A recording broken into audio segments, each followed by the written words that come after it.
녀석들이 3명이. 첫 시간에 우리가 좀 공부하려고 하는 것은 삶의 본질이 무엇인가에 대한 부분이에요. 삶의 본질, 왜 우리가 살아야 되는가, 살면서 우리는 왜 살아야 되고 어떻게 살아야 되는가에 대한 부분을 이제 본질적으로 좀 얘기하는 시간이 첫 시간인데, 내가 한 20분 정도 강의하고 그걸 가지고 함께 토론하는 시간을 한 20분 갖고 이렇게 합시다. 자, 보면 여기 지금 이 보이는 게 뭐예요? 테이블. 책상. 뭐 우리가 지금 이렇게 쓰고 있는 테이블, 책상이 저 있어. 이건 뭐 하는 걸까? 이걸로 뭐 해야 되죠, 우리? 올려놓고. 물건을 올려놓는데 필요한 게 테이블이다. 또 밥 먹는. 밥을 먹을 수도 있고 여기서. 또 공부를 할 수도 있고. 또 게임. 게임도 할 수 있고. 테이블에서 상당히 많은 일이 이루어지네. 루나는 대체적으로 테이블에서 뭐 하냐? 게임 한다고? 너 아까 보니까 네일 아트를 하신다. 여기서 어쨌든 사용자들이 이 테이블을 어떻게 사용할지를 결정해야 되겠지. 그랬을 때 테이블이 어떤 것은 이 사용자가 가지고 있는 경험 혹은 선 이해가 무엇인가에 따라서 좀 사용이 달라지겠지. 자, 우리는 어떤 선 이해를 가지고 있냐면 이 테이블 위에서 밥도 먹고 게임도 하고 공부도 하고 물건도 올려놓고 하는 경험을 우리는 갖고 있는 거야. 근데 이걸 정말 처음 보는 사람, 이거에 대한 경험이나 선 이해가 전혀 없는 사람한테 이거를 갖다 줬어. 그때 어떤 모양으로 갖다 주느냐에 따라서 쓰는 게 좀 다를 수도 있고, 전쟁이 막 일어나고 있는 상황 속에서는 이걸 뭘로 쓸까? 바리케이드. 방패막이를 좀 쓸려나? 아니면 무기가 되려나? 뭐 그럴 수도 있잖아. 그러니까 내가 무엇을 경험했느냐에 따라서 이것을 사용하는 그 용도가 좀 달라지기도 해. 그러니까 이렇게 얘기하면 안 되겠지. 자기의 경험 속에서 이 테이블을 규정하고 이 테이블에 대하여 이건 뭐 하는 곳인데 왜 넌 그렇게 써? 이렇게 얘기하는 게 좀 그 경험을 안 한 사람 입장에서는 좀 이상할 거 아니야. 예를 들면 우리 학교에 대한 선 이해가 있는 사람들이 우리 학교 이런 곳이야 라고 얘기를 했는데 그 선 이해가 적은 사람들이 그렇게 생각하지 않을 수도 있거든. 그러니까 이거는 내가 생각하는 이 테이블의 역할은 본질적인가 그렇지 않은가의 문제인 거예요. 우리 학교는 이런 곳이다 하는 게 본질인가 그렇지 않은가. 그래서 본질이면 지켜야 되는 거고 본질이 아니면 좀 열려 있을 필요도 있는 거고. 근데 그걸 되게 결정짓는 요소 중에 하나가 뭐냐면 경험이나 선 이해 같은 것들이 이제 그런 걸 결정짓기도 하고, 또 하나는 주변 환경. 이 테이블이 허허벌판에 있는 것과 학교 안에 들어와 있는 것과 식당 안에 들어가 있는 것과 뭐 도서관에 있는 것과 아니면 뭐 야외 그 어디에 있는 것과 뭐 어느 장소에 있느냐에 따라서 또 좀 다르게 보이겠지. 왜냐하면 거기서 필요한 대로 쓰려고 할 테니까 우리가. 그리고 또 내가 진짜 지금 뭐가 필요하냐. 막 이 밑에가 너무 지저분한데 난 좀 쉬고 싶어. 테이블이 딱 이 2개 붙어 있으면 올라가서 한 점 자는 거야. 내 필요는 지금 좀 청결한 그 누울 자리인데 그 청결한 누울 자리라는 필요를 느끼는 나에게 이 테이블은 좋은 침대가 되기도 하는 거지. 근데 나는 되게 재밌게 놀고 싶어 지금. 뱃놀이를 하고 싶은데 뱃놀이 할 게 없네. 그래서 이걸 테이블 확 뒤집어 가지고 거기 딱 앉아가지고 앞에 이렇게 조정대처럼 앞에 다리를 잡고 확 이렇게 하고 놀아. 그래 놀아봤냐? 그치? 그런 거 많이 해보잖아. 내 필요가 지금 막 재밌는 놀이를 하고 싶은데 그럼 얘는 나의 장난감이 돼줘야 돼. 내 욕구가 그런 거니까 지금. 내게 진짜 필요한 게 돈이야. 그럼 이걸 들고 나가서 팔아야 돼. 사진 찍어 당근마켓에 내놔갖고 제가 10만 원에 산 건데 3만 원에 내었습니다. 뭐 이렇게 해갖고 3만 원을 받아내는 것이 내 필요야 지금. 그럼 이거는 나에게 그냥 재화야, 재화. 여기서 밥을 먹든 뭘 하든 난 상관없어. 팔리기만 하면 돼. 그런 것처럼 우리 욕구에 따라서 이 테이블은 다르게 사용될 수도 있겠지. 또 하나는 이제 시대와 문화에 따라서 좀 다를 거야. 그러니까 조선 시대에 이런 게 딱 있으면 사람들이 여기 앉아서 밥을 먹을 거라고 상상을 잘 안 했을 거란 말이야. 밥은 원래 앉아서 먹는 거니까. 땅바닥에 앉아서. 그지? 이렇게 앉은뱅이 밥상이 있고 그 밥상에서 먹는 거죠. 이렇게 높은 데서 무슨 밥을 먹어. 싼 것들도 아니고. 시대에 따라 다르겠지. 문화에 따라 또 다를 거야. 어떤 문화에 가느냐에 따라서 이 테이블이 어떻게 쓰이느냐가 좀 다를 것이다. 그러면 저 테이블의 본질은 뭘까?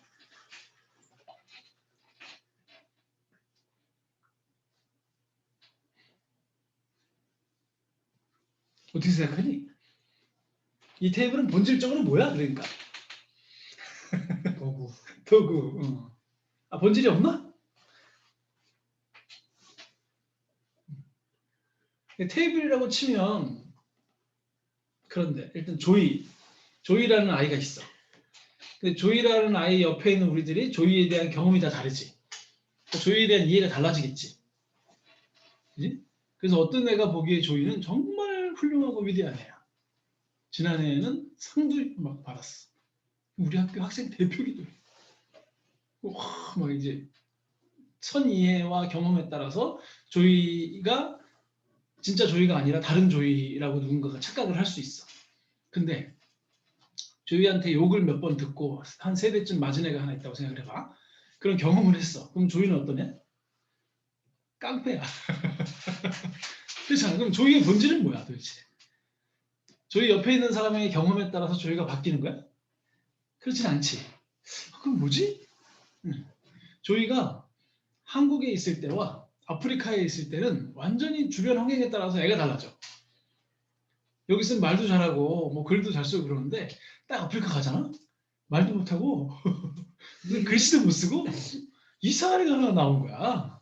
멀끔해갖고 우린 다 까만데 하나 멍한 애가 와가지고 뭐 글도 못 쓰고 말도 못하고 왔다 갔다 해. 귀는 하나 이렇게 뚫고 우리는 보통 저 귀 뚫는 게 이렇게 노예들 상징하는 그 문화를 가지고 있는데 쟤는 노예인가? 뭐 이렇게 나올 수 있는 거지.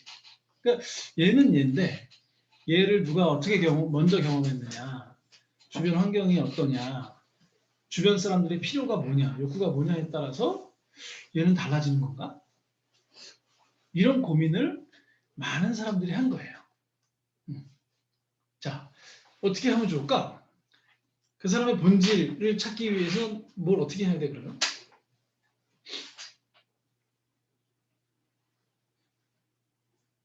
이 테이블의 본질을 누가 설명할 수 있을까? 야, 이건 이거야 라고 얘기할 수 있는 사람이 누구야? 만든 사람. 만든 사람. 야, 조이는 이런 애야 라고 얘기할 수 있는 사람이 누구야?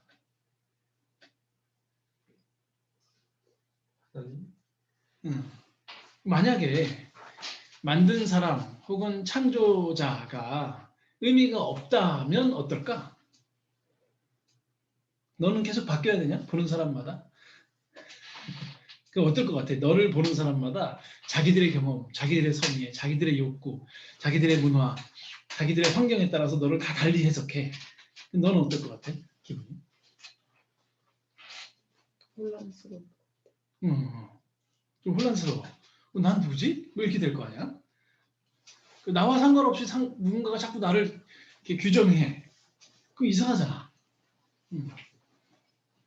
그래서 본질은 그래서 사람들이 생각하기에 다비가 얘기한 것처럼 그걸 만든 사람에게 물어야 할 필요가 있다라는 생각을 하는 사람들이 있어. 근데 이제 최근에 상대주의 사회로 우리는 살고 있잖아. 상대주의에서는 만든 사람이 뭘 만들었든 그게 무슨 상관이야? 내가 필요한 대로 쓰는 거지. 자, 이게 지금 뭘로 보여? 응? 이건 연필꽂이지 이게 무슨 컵이야 이렇게 나오는 거지. 그러니까 창조자의 입장에서 보면 아니 물 마시라고 만들어 놨더니 잘못 쓰고 있네? 이럴 거 아니야? 사용자의 입장에서는 야 연필꽂이로 딱이야 손잡이까지 있어 이렇게 나오는 거지. 응. 그러면 이 창조자 얘기를 들어야 되는 거야 사용자 얘기를 들어야 되는 거야. 이게 본질을 찾는 사람들의 숙제인 거지. 뭐가 본질이지? 이런 생각을 해야 되니까. 그래서 옛날에는 당연히 창조자가 말한 게 정상이다 이렇게 얘기했어. 이건 컵이다. 근데 최근에는 이건 쓰는 사람이 알아서 쓰는 거다. 그래서 이렇게 연필꽂이를 쓸 수도 있지만 이걸 싹 빼내고 여기다가 꽃을 심으면 화분이 되기도 하고 이걸 딱 엎어놓고 그 위에다가 뭘 딱 놓으면 장식대가 되기도 하고 아니면 이걸 이렇게 어디 고리에다가 딱 걸어놓으면 멋진 인테리어 소품이 되기도 하고 그거는 사용자가 정하자 하는 게 이제 상대주의 사회에 우리가 가지고 있는 이제 흐름인 거지. 자 여기 이제 본질을 찾으려는 사람들의 노력이 있었는데 라파엘로가 그린 아테나의 학당이라는 그림이야. 저 왼쪽에 있는 할아버지와 오른쪽에 있는 아저씨가 아주 이렇게 스승과 제자로서 아주 친한 사람들인데 왼쪽에 있는 할아버지 이름이 플라톤이고 오른쪽에 있는 아저씨 이름이 아리스토텔레스. 플라톤과 아리스토텔레스는 스승과 제자 사이. 플라톤이 먼저 이제 인생을 먼저 살았고 그 플라톤의 문화에서 이제 아리스토텔레스가 공부를 하고 막 그랬는데 저 지금 플라톤 아저씨를 가만히 보면 저 두 사람의 공통점은 왼손에 책을 하나씩 끼고 있는 게 공통점인 것 같고 차이점은 손바닥의 방향이 좀 다르지. 플라톤은 뭘 가리키고 있냐? 손가락으로 하늘을 가리키고 있고 아리스토텔레스는 땅을 가리키고 있지. 이 두 사람이 생각하는 본질이 좀 다른 거야. 자, 플라톤이라는 사람은 에이도스, 뭔가 본질이라는 거, 뭔가의 원형이라는 게 있다. 있는데 어디에 있냐면 이데아 세상에 있는 거야. 이데아 세상이 뭐냐면 이렇게 약간 쉽게 얘기하면 이상적인 어떤 곳에 이데아 사상이 있는 거야. 예를 들어서 남자는 이래야 돼 하는 원형이 하나 있어. 내가 그리는. 근데 그게 현실에 있는 게 아니라 뭔가 좀 생각 속에, 사상 속에, 이상 속에 어떤 원형이 있어. 남자는 이래야 돼. 혹은 뭐 사람은 이렇게 살아야 돼. 이가 있는데 거기로부터 그 이데아로부터 진리가 파생되어서 나오는 거야. 근데 그 진리는 그 파생되어서 나온 것들은 이데아를 완벽하게 구상해내지는 못하겠지. 그러니까 뭔가 불완전해. 그 불완전한 것들이 어떻게 되면 완전해지냐면 죽음을 통해서 완전해져. 그래서 약간 플라톤의 사상은 이데아 사상은 약간 이제 영과 육을 좀 이렇게 분리하고 좀 영적인 부분은 온전한 진짜 그게 원형인 거야. 그리고 육적인 부분은 약간 불완전한 문제가 발생한. 그래서 이제 우리가 플라톤 사상을 잘못 받아들여서 신앙생활을 하면 어떤 경우가 생기냐면 기도하는 시간은 거룩한 시간이고 기도하지 않고 일하는 시간은 좀 덜 거룩하거나 안 거룩한 시간으로 이렇게 이분법적으로 나누는 거지. 플라톤에게 본질은 어디 있냐면 그런 보이지 않는 세계에 있는 게 원형이다. 무언가에. 그래서 아까 얘기한 대로 뭐 질서 혹은 뭐 책상의 본질은 어디 있어?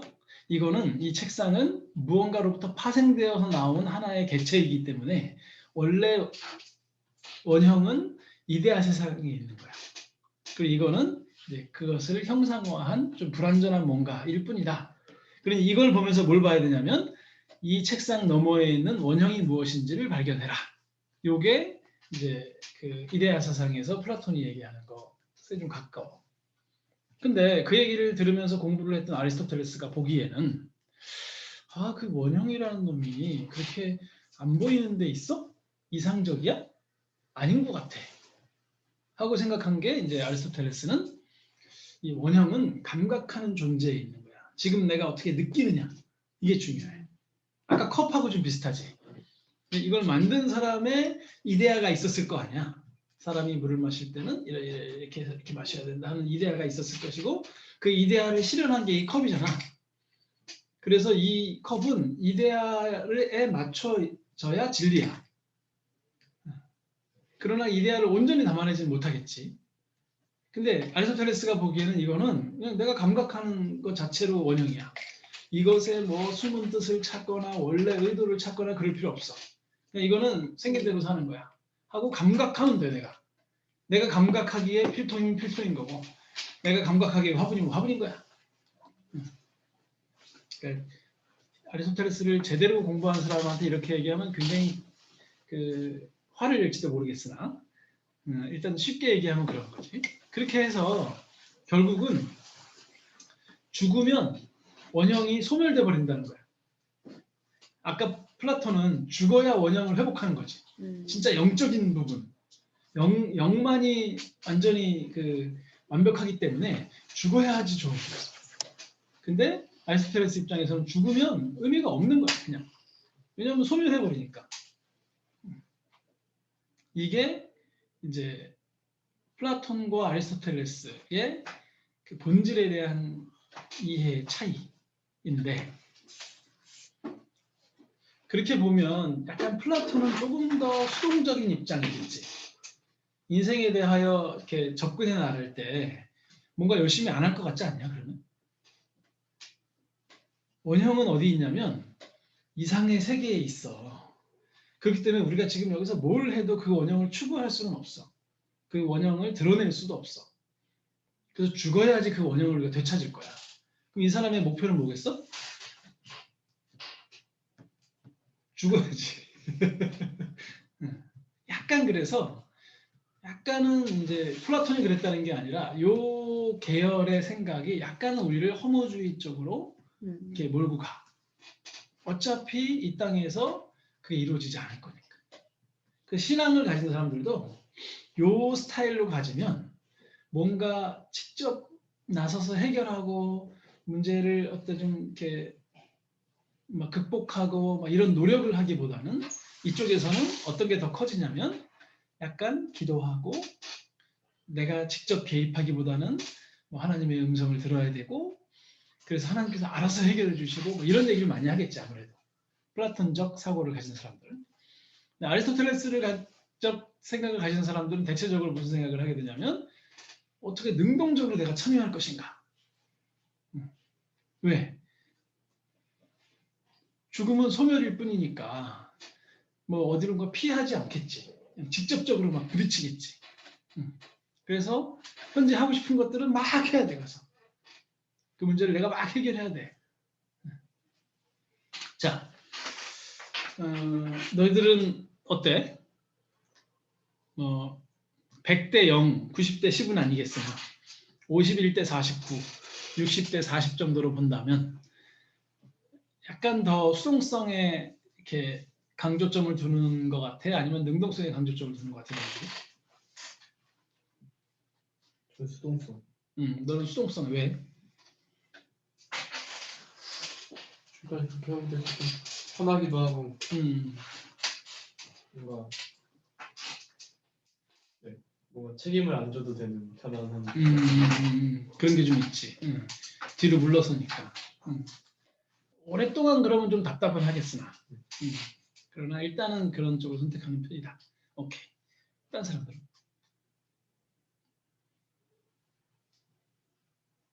루나는 어떤 것 같아? 수동적이야, 능동적이야? 뭐 매번 그럴 수는 없지만 대체적으로. 아직 잘 모르겠어. 그럴 수도 있고. 저희는 어떠니? 모르겠는데. 음. 약간 더 수동성. 약간 수동성이 더 있는 것 같아. 그러니까 그런 면에서 교회를 다니는 사람들이 약간 더 수동적일 때가 좀 더 많기는 한 것 같기는 해. 뭐 교회 다니면 그렇다 이렇게 할 수는 없겠으나 아까 앞에 그림에서도 이 본질이 뭐야 그랬을 때 뭐 예를 들어서 조이는 어떤 사람이야 그럼 하나님이 아시지 뭐 이렇게 나올 거 아니야, 그죠? 그런 면에서 약간 수동성이 좀 있기는 하지. 이제 우리가 생각하는 혹은 좀 더 성경적인 관점에서 그러면 인간의 본질이 무엇인가를 생각할 때 무엇을 위하여 라는 질문을 좀 해볼 필요가 있는데 성경 이제 이사야서나 고린도전서를 보면 이 백성은 내가 나를 위하여 지었나니 나를 찬송하게 하려 함이라. 그런즉 너희가 먹든지 마시든지 무엇을 하든지 다 하나님의 영광을 위하여 하라. 라는 이런 말씀들을 보면 이게 정말 본질적인 삶의 본질적인 건 뭐냐면 내가 뭘 해야 되지? 내가 어떤 직업을 가져야 되지? 뭐 검정고시는 언제 패스해야 되지? 대학은 어딜 가야 되지? 이런 것들은 약간 비본질적인 부분들이라고 보여지는 거지. 그러니까 본질은 뭐냐면 무엇을 하든지 하나님의 영광을 위해서 하는 것이 본질적인 거야. 그렇게 지음받은 사람들이니까.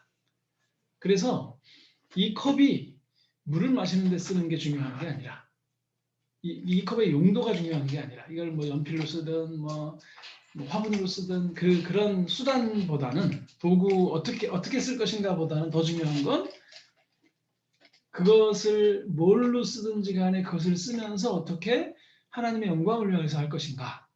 이게 좀 더 본질적인 얘기다. 또한 그 본질을 찾으려면 결국 수동적이냐 능동적이냐 수동적으로 찾아야 되는 것이냐 아니면 능동적으로 찾아야 되는 것이냐에서 약간 성경은 애매한 포지션을 취해. 근데 이게 처음 들을 땐 애매한데 계속 수동성과 능동성에 대한 고민을 하다 보면 이게 삶의 본질이기도 하구나라는 생각을 해요. 그 세나가 지난 학기에 이사갈 준비를 들었잖아. 그러면서 이 수동성과 능동성은 아주 그냥 한 학기 내내 했던 얘기잖아. 잠깐 설명을 해줘봐라. 능동성이요? 약간 하나님이 우리를 위해서 뭔가를 해주시기 원하는 마음이 있는 것과 동시에 하나님께서 해주시기 전엔 내가 이렇게 실천을 해야 하나님이 해주신다. 둘이 함께 있는 게 수동적인 능동성이다. 그러니까 너희들이 인생을 살아갈 때 뭔가 안 할 수 있어? 쉽게 얘기해보자. 안 하고 가만히 있을 수 있어, 너희들? 그거 안 되지. 거꾸로 그러면 열심히 하면 되니?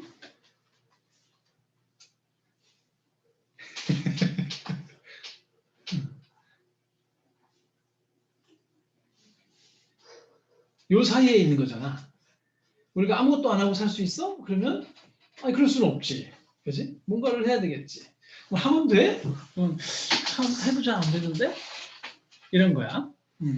이거를 직업에다가 적용시켜보자고. 지금 루나가 열심히 네일 아트를 만들고 있는데 네가 좋은 네일 아트 직업을 가진 사람을 뭐라고 부르냐? 네일 아티스트. 네일 아티스트가 되려면 가만히 있으면 아티스트가 될까? 안 되지. 열심히 하면 될까? 여기도 자신이 없지. 여기에 이제 하나는 신적인 기원이 있는 거고 하나는 우리가 해야 될 노력이 있는 거라. 그러니까 루나가 네일 아티스트가 되겠다는 마음을 먹었을 때 이건 하나님이 주신 마음도 있고 하나님이 주신 재능이 있어. 이게 다 뭐 자연적으로 있는 게 아니야. 내가 그걸 못할 거야. 나는 그런 거를 못하는 사람이니까. 근데 너는 하나님이 주신 뭔가가 있는 거지. 하나님이 주신 게 있으면 그러면 자동적으로 네일 아티스트가 되냐? 그렇지 않고 거기 네 역할이 있지. 네가 열심히 해야 되는 그런 부분이 있잖아. 요거를 수동적 능동성이라고 불러. 이게 두 가지가 함께 가는 거지 수동성과 능동성이 서로 다른 게 아닌 거지. 마치 사랑과 진노가 서로 다른 게 아닌 것처럼. 혹시 조이야 너 길 가는데 어떤 이상한 아저씨가 너한테 막 뭐라고 그런 적 있나? 뭐라 그래? 그러니까 네가 그냥 길을 걸어가고 있는데 너랑 전혀 상관없는 아저씨가 너한테 막 너를 혼내거나 막 그런 적 있어? 없었던 것 같아. 없지. 너네 엄마 아빠가 너를 혼낸 적은 있냐? 네. 응. 누가 너를 사랑하냐? 엄마. 그지? 그러니까 사랑과 진노는 서로 반대말이 아니라 보완하는 것이야. 사랑의 반대말은 진노가 아니라 무관심이야. 도덕적인 책임을 져야 하는 시점에서 중립을 지키는 게 사랑의 반대야. 도덕적으로 문제가 일어나는 상황에서 그걸 잘했다 잘못했다 혼내지 않고 가만히 두는 게 오히려 이제 오늘 너희가 읽은 성경에 하나님의 내버려 두신 오늘 그거 했지. 그게 진노인 거지. 하나님의 진노는 도덕적 중립을 지켜버리는 거야. 그냥 하든 말든 나는 너랑 상관없어. 이게 진노야. 이게. 오히려. 그러니까 수동성과 능동성도 마찬가지인데 수동적이거나 능동적이거나 둘 중에 하나 이런 건 없어. 모든 일은 그 일이 되어지는 데 있어서 수동적인 부분도 있는 거고 능동적인 부분도 있는 거야. 이거를 합해서 우리는 뭐라고 부르냐면 이걸 본질이라고 부를 수 있는 거지. 그럼 두 가지야 이제. 인생의 본질이 뭐냐라고 물어봤을 때 한편에서는 내가 하나님의 영광을 위해 살아가는 것이 내 삶의 본질입니다. 라고 얘기할 수 있는가? 그렇지 않은가? 기독교 대안학교에서 결국 여러 가지 수업을 왜 하겠어? 그런 모든 것들을 통하여 하나님께 영광을 돌리라고. 그런데 그 목적을 가진 본질다워지려면 그 안에서 수동성과 능동성이 함께 움직여 나가기 시작하는 거죠. 그래서 우리의 수업을 짠 과정이나 우리의 수업을 진행하는 과정에서 하나님의 은혜가 있고 하나님께서 허락하시는 부분들이 있고 또 그 수업 가운데 우리의 노력도 들어가고 우리의 열심도 들어가고 하면서 그 본질을 찾아가는 거야. 가장 본질적인 건 뭐냐면 목적이 분명한가? 동기가 분명한가? 이거 하나를 생각해야 되고 우리 인생이 본질적이라고 하는 것은 그런 목적이나 동기가 분명한 것을 진짜 본질적인 삶을 사는구나 이렇게 얘기할 수 있을 거고 또 하나 본질적이라는 건 뭐냐면 하나님을 인정하면서 자신의 최선을 다하고 살아가고 있는 것을 본질적으로 살아가고 있다라고 표현할 수 있겠지. 자, 그러면 여기까지만 오늘은 하고 지금부터 대화를 좀 나눠보겠습니다.